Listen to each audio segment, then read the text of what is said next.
Boa noite, começa agora o Jornal das 6. Eu sou Silvânia Lima e sigo com você até às 6:30 da noite com as principais notícias do dia. Hoje é sexta-feira da Semana Santa, considerada a Sexta-feira da Paixão. No programa de hoje, os trabalhos técnicos são de Murilo Cavalcante. Você pode ouvir o Jornal das 6 pelo rádio ou pela internet. No rádio, a sintonia é 870M ou através do site radio.ufg.br. A Páscoa está chegando. Neste domingo, tradicionalmente, as pessoas presenteiam umas às outras com deliciosos ovos de chocolate. Para manter a tradição viva e ainda economizar na guloseima, o Procon Goiás realizou uma pesquisa de preços dos ovos em vários estabelecimentos de Goiânia. O jornalista Delfino Curado conversou com o coordenador de pesquisa e cálculo do Procon Goiás, Gleidson Tomás. A entrevista a gente ouve agora. Vamos falar sobre Páscoa. A compra dos tradicionais ovos de chocolate nessa semana de Páscoa pode ficar até 157% mais cara em Goiânia, mesmo se tratando de produtos idênticos, mesma marca, modelo e peso. Essa foi a maior variação de preços encontrada durante um levantamento realizado pelo Procon Goiás entre os dias 4 e 15 de abril. Ou seja, o valor que se paga no produto com o maior preço daria para comprar 2 em outro estabelecimento de menor preço e ainda sobraria quase R$ 9,00 de troco. Sobre a pesquisa realizada pelo Procon Estadual, conversamos agora com o gerente de pesquisa e cálculo do Procon, Gleidson Tomás. Boa noite, Gleidson, obrigado por falar conosco. Boa noite, Delfino, boa noite aos ouvintes da Rádio Universitária. É uma satisfação falar com você e seus ouvintes. A satisfação é nossa, Gleidson. Em média, os ovos de chocolate registraram aí, segundo a pesquisa que vocês mesmos fizeram, registraram uma alta de 6,28% em média, na comparação com a pesquisa realizada no ano passado. Foi um reajuste alto, acima da inflação? Olha só, na realidade, né, o 157 que você disse aí no início do levantamento é a variação entre menor e maior preço. O aumento geral que nós encontramos foi esse que você disse agora, de 6,28%. Então, no geral, considerando todos os produtos que nós pesquisamos no ano passado com os de agora dessa pesquisa, a gente pode afirmar que, em média, eles estão 6,28% mais caros. Agora, individualmente, teve produto que teve aumento bem maior do que esse percentual. Por exemplo, um ovo de chocolate de 332 gramas teve um aumento de 24,76%. No ano passado era vendido em torno aí de R$ 42,00 e nesse ano já está custando em média R$ 53,00. A única categoria, porque nós pesquisamos ovos, pesquisamos caixas de bombons, barras de chocolate, tabletes de chocolate e Colomba Pascal. Os únicos itens que tiveram redução no preço médio foi as caixas de bombons. Nesse caso, a redução foi de 2,75%. Então, as caixas de bombons esse ano estão mais baratas que em 2018? Isso, estão mais baratas em média 2,75% no geral. Mas se a gente for olhar individualmente, teve caixa de bombom também, que chegou a um aumento de quase 8%. Então, o consumidor é bom dar uma olhadinha na pesquisa para saber quais foram os itens que teve redução. E mesmo que ele vai comprar alguns itens que teve aumento, tem que ficar atento nas variações de preço, né? Como você disse aí, a variação entre menor e maior preço chegou a 157,59% nesse ovo de chocolate, que é um ovinho pequeno, de 105 gramas, enquanto um estabelecimento vende ele por R$ 15,00, tem estabelecimento cobrando R$ 39,00 por esse mesmo ovo de chocolate. Então, é importante, de fato, o consumidor ficar atento aos preços, nunca comprar no primeiro estabelecimento e sempre fazer a pesquisa de preço em pelo menos 3 supermercados, que com certeza ele vai encontrar uma diferença muito grande. Gleidson, chocolate é o mesmo, né? Chocolate é chocolate, não importa o formato. Comprar chocolates em barra, por exemplo, sai mais barato? Olha só, nós fizemos essa continha aí para mostrar para o consumidor essa diferença. É claro que a gente sabe que o ovo tem um valor afetivo, né? Então, sem entrar na preferência do consumidor, mas apenas a caráter informativo, nós fizemos a continha. Por exemplo, um ovo de chocolate de 185 gramas, que está custando aí em torno de R$ 38,00, da mesma marca, do mesmo tipo, nós encontramos a barra de chocolate de 1 quilo desse mesmo desse mesma marca, desse mesmo tipo de chocolate, por R$ 34,00. Então, ou seja, essa barra de 1 quilo é equivalente a 5 ovos de chocolate. Então, é uma sugestão aí para os pais, além de ser mais divertido fazer os próprios ovos, ele vai ter uma economia de até 83%, né? E ao passo que com 1 quilo ele pode fazer 5 ovos de chocolate de 185 gramas. Outro detalhe em relação ao formato. Enquanto o ovo de chocolate, numa simulação que nós fizemos, idêntico, mesma marca, mesmo tipo de chocolate, custa em média 20 centavos por grama, aquele tabletezinho de chocolate idêntico custa 5 centavos o grama. Então, ou seja, apenas o formato do ovo pode encarecer o custo final em até 300%. Então é bom que os pais fiquem atentos, as pessoas que vão comprar chocolate, verificar essa questão aí do formato e dessa comodidade de fazer em casa e, consequentemente, ter uma economia aí no bolso. Voltando a falar das caixas de bombom, né, que em média ficaram um pouco mais baratas em relação ao ano passado, ela é para quem não quer deixar a data passar em branco, também é uma boa opção, né? Porque o que não pode é o consumidor se endividar, descontrolar seu orçamento só para comprar um ovo de chocolate. Então, de acordo com as suas finanças, de acordo com a sua capacidade de pagamento, faça a compra, independente do tipo de produto, se é um ovo, se é uma colomba ou se é uma caixinha de bombom, o que vale a pena é a intenção e desde que não extrapole o orçamento doméstico. Eu vi também na pesquisa de vocês uma sugestão do Procon, que você já até fez referência aí no início, que é fazer o próprio ovo de chocolate. A compra de chocolates aí caseiros, barras de chocolate para fazer o próprio ovo, é uma opção? Sim, ele fazer o próprio ovo, sim, porque ele está sabendo a procedência da barra de chocolate que ele está adquirindo. No caso dos produtos vendidos artesanalmente, é muito importante o consumidor ter bastante cuidado, né? Ele ter uma confiança na origem desses produtos, porque é um produto que o consumidor não vai ter a garantia do que está comprando. Então, se ele está pensando em utilizar esse chocolate artesanal, que ele mesmo faça, ele vai estar sabendo a procedência, qual foi o chocolate que ele comprou para transformar em ovo. Então, é assim uma opção econômica, mas quando o consumidor faz, ele tem uma garantia dessa qualidade bem maior. E quais as dicas e orientações ainda que o Procon pode passar para o consumidor não sair lesado e economizar nessa Páscoa? Bom, primeiro, ele tem que observar a questão também não só do preço, mas também da qualidade desse produto. Então, ou seja, na hora de comprar esse produto, verificar as informações do rótulo, né, a identificação do fabricante, o peso, a data de validade desse produto, a composição, para saber se não é alérgico a algum tipo de ingrediente. No caso de ovo de chocolate, que tem brinquedo no seu interior, é muito importante que os pais verifiquem se tem o selo do Inmetro na embalagem, a faixa indicativa para a criança que vai utilizar esse brinquedo. E quando o consumidor comprar esses ovos de chocolate em promoção, normalmente porque está quebrado naquelas bancas de promoção, desde que essa informação esteja dada para o consumidor de forma clara, precisa, ostensiva, de forma a não induzir a erro, não dá ao consumidor o direito de reclamar por esse fato, desde que as informações tenham sido repassadas previamente. Entendi. Gleidson, uma última pergunta que apareceu aqui.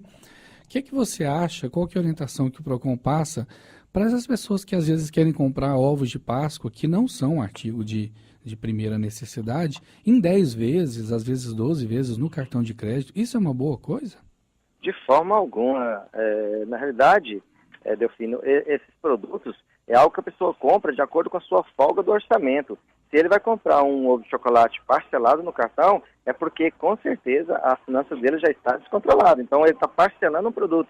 Então, de forma alguma, isso é vantajoso, porque ele pode correr o risco de atrasar qualquer uma dessas parcelas, principalmente no cartão de crédito, né, que tem uns juros altíssimos, então não vale a pena. O ideal é que o consumidor não consegue comprar uma caixa de um ovo de chocolate, compre algum produto que esteja adequado ao seu orçamento. O que vale, de fato, é a intenção. Ninguém vai querer receber um ovo de chocolate, mas ver aquela pessoa que te presenteou descontrolar financeiramente. Então, esse é o mais importante.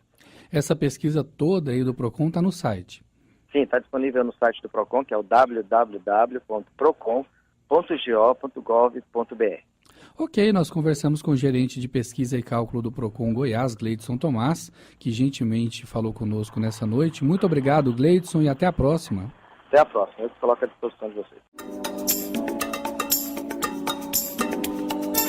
Estamos apresentando Jornal das 6.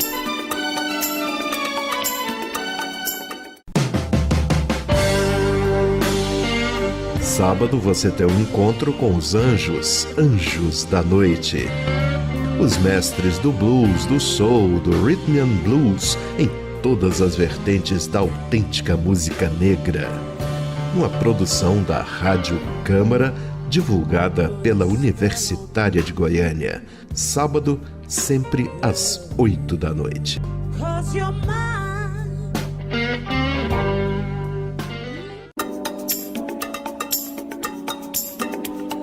Voltamos a apresentar o Jornal das 6.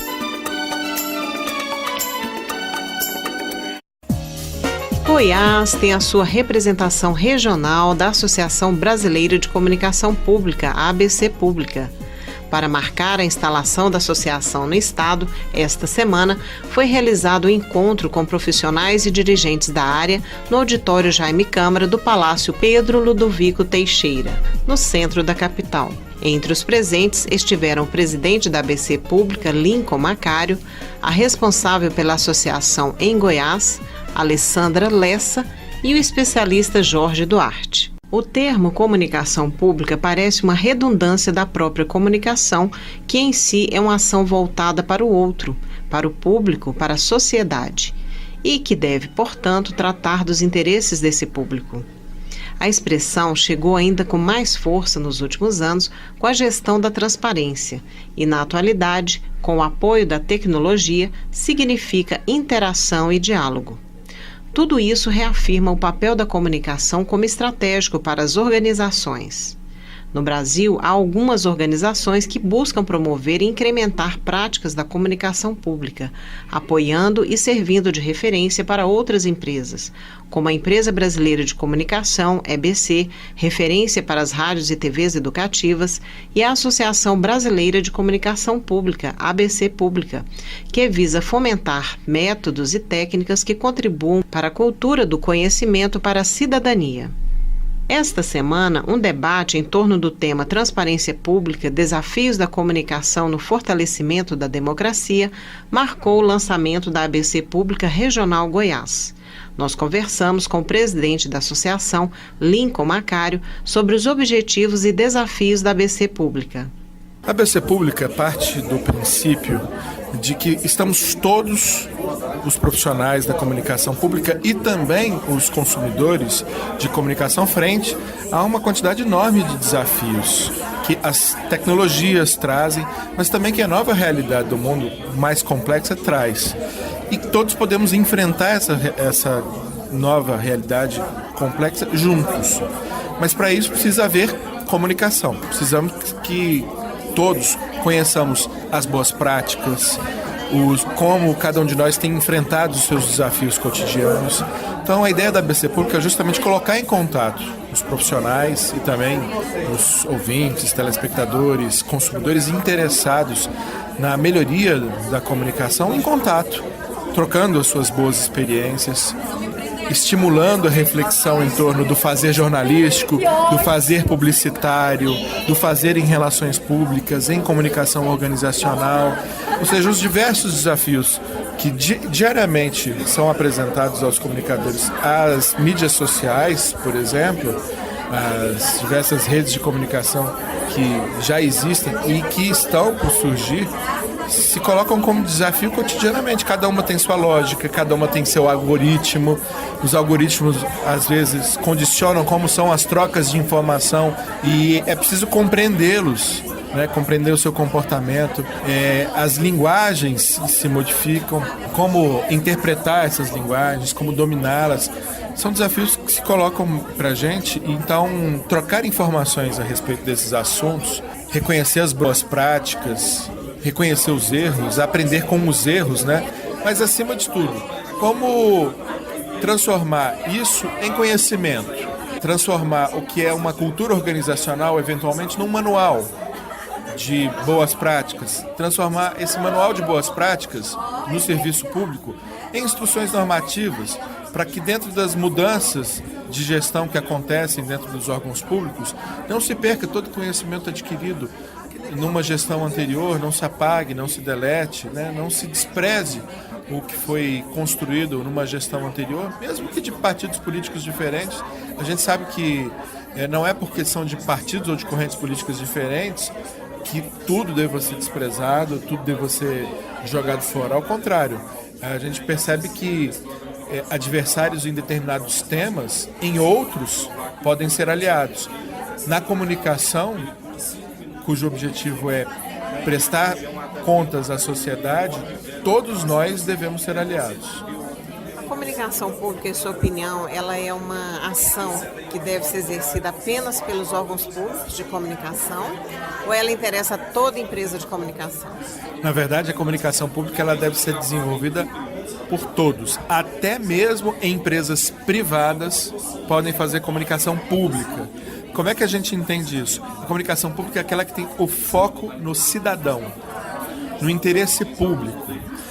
O que uma empresa privada tem como interesse? O foco no emissor, naquilo que eu quero dizer. Mas muitas vezes uma empresa pode desenvolver uma campanha de comunicação focada no cidadão. Vou dar um exemplo. Uma empresa privada que pense na necessidade de uma campanha sobre a gestão correta dos seus resíduos está fazendo comunicação pública. Então a gente entende comunicação pública como algo muito mais amplo. Agora, obviamente, é um lugar privilegiado para os órgãos públicos e para o terceiro setor, para as ONGs, para as organizações não governamentais. Mas é algo que deve unir a todos e a complementaridade que a Constituição fala da comunicação, tanto pública como privada e estatal, é o que a gente entende muito bem representado na comunicação pública.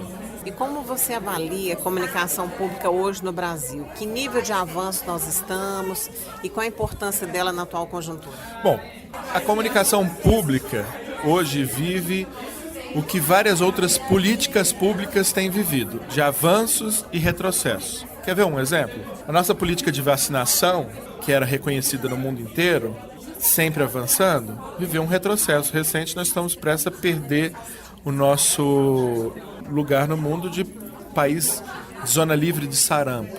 Mesma coisa na comunicação pública, avanços e retrocessos. Nós começamos a fazer algo que estamos com um atraso de décadas, que é a criação de uma TV pública, como é, por exemplo, a BBC britânica, a TV francesa, a NHK japonesa. As grandes TVs da Europa, de um modo geral, nasceram públicas. A CBC canadense, a própria PBS americana, nós começamos a fazer com a TV Brasil em 2007. E agora estamos vivendo um retrocesso com a fusão da TV Brasil pública com a NBR estatal. Nós não enxergamos isso como algo positivo. Achamos que há necessidade de haver no Brasil uma estrutura estatal e uma estrutura pública. Uma estrutura focada no Estado, nas mensagens que o Estado precisa passar, e uma estrutura focada no cidadão, né? como a TV Brasil. Então, nesse aspecto, há um retrocesso. Mas, em compensação, algumas localidades começam a melhorar a sua comunicação pública. Eu daria o exemplo do estado da Bahia, que está fortalecendo a sua comunicação pública. O estado da Paraíba acabou de aprovar a criação de uma empresa de comunicação pública. Há fortalecimento de iniciativas de comunicação pública. Eu vou dar um outro exemplo.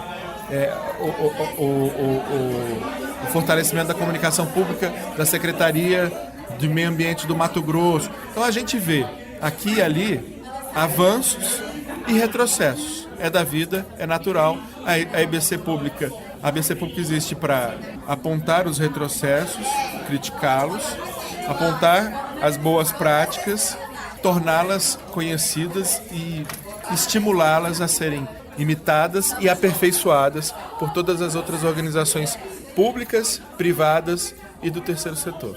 Também presente no evento, o especialista da área e assessor de comunicação da Embrapa, Jorge Duarte, que discorreu sobre a efetividade da comunicação pública e o papel dos profissionais nas instituições. Olha, a gente veio aqui, digamos assim, iniciar um processo de discussão sobre a efetividade da comunicação pública e que comunicação pública a gente quer. Uma comunicação pública voltada para o cidadão, em que a instituição pública ela consiga dialogar com o cidadão, informar o cidadão e o papel do comunicador nesse processo. Ou seja, a ideia aqui era envolver os comunicadores na criação de uma instituição e de um debate local sobre a melhor maneira das instituições públicas dialogarem com a sociedade e conseguir levar uma informação mais adequada para o cidadão. A gente tem uma dificuldade muito antiga de valorização da comunicação e de uso da comunicação como uma estratégia de relacionamento entre a instituição e a sociedade.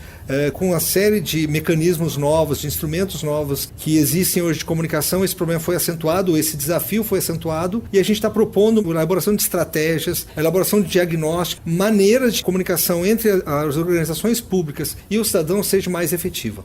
E como você vê que deveria ser hoje essa comunicação? A ideia é que uma comunicação que chegue a todo cidadão. A gente talvez tem um costume de basicamente falar com as mesmas pessoas e alcançar as mesmas pessoas de maneira às vezes muito conservadora, muito tradicional, com formatos antigos. Quando a sociedade mudou, o público está mais exigente, o público está mais crítico e principalmente tem uma grande parte da sociedade que tem mecanismos de informação que não são aqueles que são usados pelo serviço público. Então o serviço público precisa ser mais efetivo na sua comunicação com a sociedade, e a nossa proposta aqui foi que a gente pense melhor sobre qual é a comunicação que a gente faz e como ela poderia ser mais efetiva. A diretora da ABC Pública Regional Goiás, jornalista Alessandra Lessa, enfatizou o perfil do comunicador e a importância das assessorias de comunicação, que, segundo ela, devem manter o foco de suas ações no cidadão. São comunicadores que têm os mesmos desafios, os mesmos objetivos de fazer uma comunicação de interesse público, voltada para o cidadão, com uma política de comunicação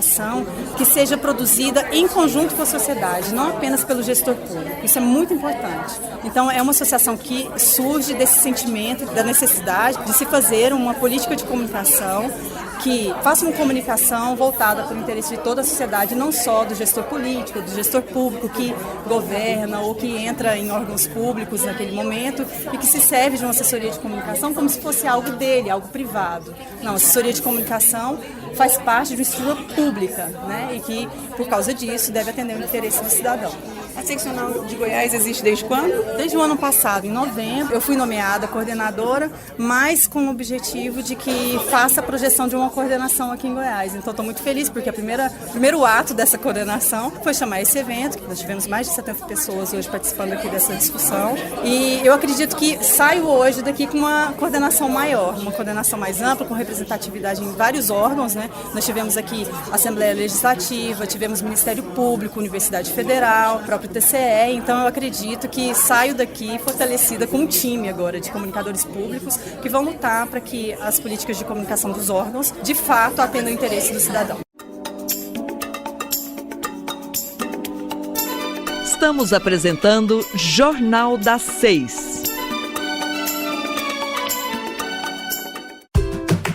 Fatos e canções, casos e curiosidades da música brasileira e estrangeira. Todos os dias, de segunda a sexta, das 9 às 11 da manhã, aqui na Rádio Universitária.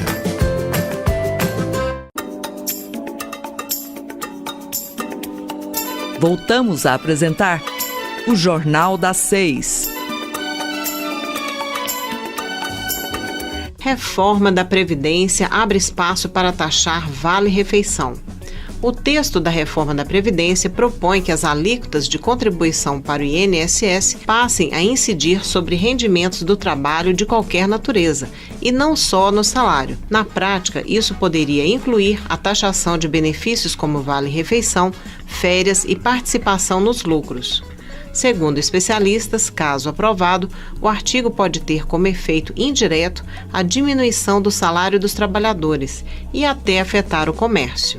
A Secretaria Especial de Previdência e Trabalho diz que a mudança aconteceria para estabelecer de um jeito claro quais verbas entram para a base de cálculo e quais não, assunto que é discutido na Justiça atualmente. O texto da reforma está na Comissão de Constituição e Justiça da Câmara dos Deputados. A ministra Damares Alves afirmou que, dentro de sua concepção cristã, a mulher deve ser submissa ao homem no casamento. Lá dentro da igreja, nós entendemos que no casamento entre homem e mulher, o homem é o líder, disse.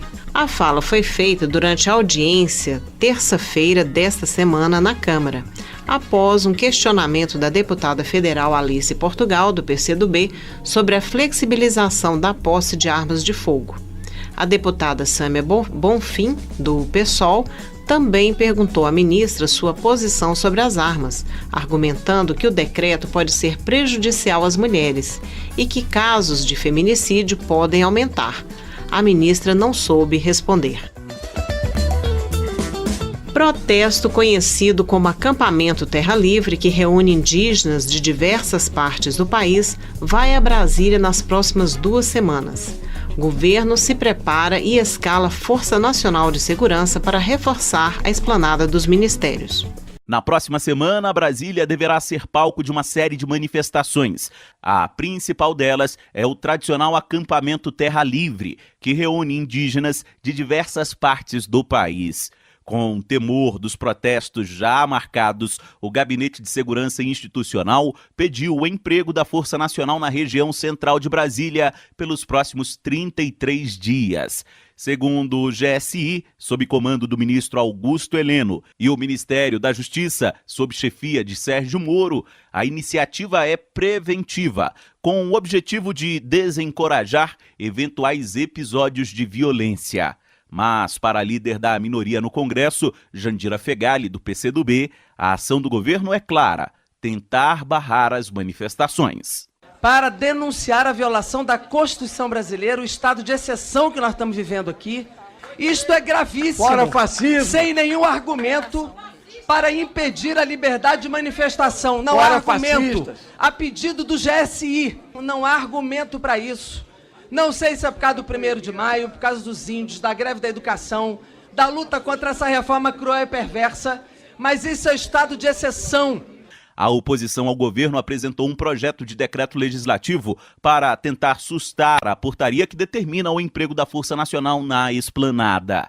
Assessores palacianos dizem que a medida é por segurança.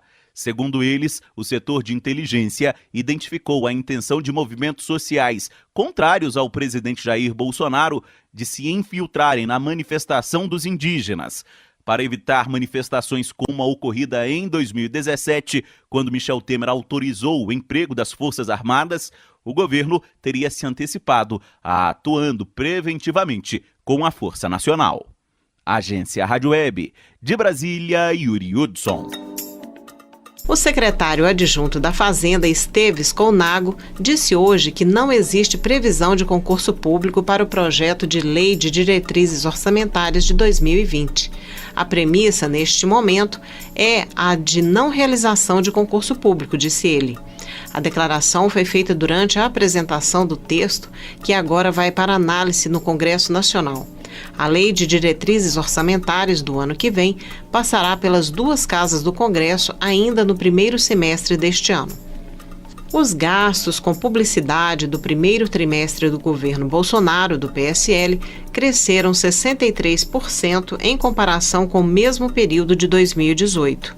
Ao todo, foram gastos 75 milhões e meio de reais. Os números foram obtidos em um levantamento feito pela UOL com base em informações da Secretaria Especial de Comunicação, SECOM, vinculada ao Palácio do Planalto. O levantamento também mostra que, pela primeira vez e em menos de 2 anos, a Record passou a Globo e foi o grupo de comunicação que mais recebeu verbas publicitárias do governo neste 1º trimestre. O grupo de Edir Macedo teve um incremento de 657% em suas verbas publicitárias no governo federal este ano. R$ 1.040. Esse deve ser o valor do salário mínimo que vai vigorar em janeiro de 2020. Pela primeira vez desde 2004, não haverá aumento real do salário mínimo. É que até então vigorava uma lei que definia o reajuste do salário mínimo como uma soma da inflação do último ano com o PIB de 2 anos antes. Então, além da reposição das perdas inflacionárias, o salário recebia um aumento real medido pelo crescimento do país. Desta vez, a equipe econômica do governo Bolsonaro revogou a lei e determinou que o salário mínimo será corrigido apenas pela inflação. Chega ao fim o Jornal das 6 desta sexta-feira da Paixão, 19 de abril de 2019. Na mesa de áudio, Murilo Cavalcante. Fique agora com o programa Intercampus. Um bom final de semana a todos.